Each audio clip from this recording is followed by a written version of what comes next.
mistä on Clinivet koiranruoka tehty? Clinivet koiranruuat on valmistettu vihreästä luonnostaan tunnetussa Pohjois-Irlannissa. Ne eivät sisällä väriaineita, makuaineita, säilöntäaineita tai geenimuunneltuja raaka-aineita.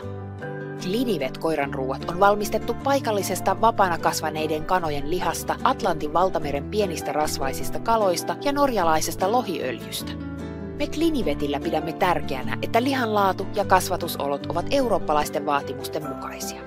Yhtä tärkeää meille on kalojen valinnoilla ja pyynnillä tehdyt vastuulliset valinnat sekä kasvien viljelyssä käytettyjen kasvinsuojeluaineiden asianmukainen käyttö. Käytetyt kanat, kalat tai kalaöljy eivät sisällä hormoneja tai turhia antibiootteja.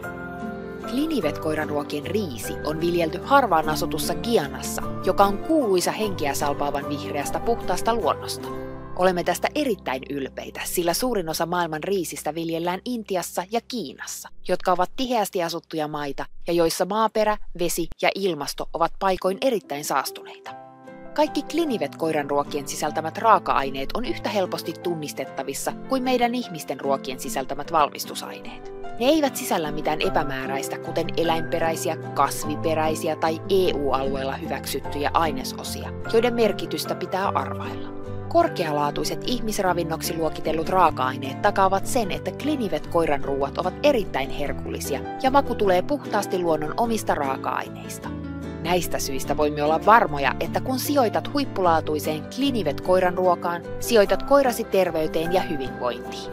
Eikä laadukas koiranruoka ole edes kallista, sillä Clinivet koiranruokia saa aivan tavallisen koiranruoan hinnalla.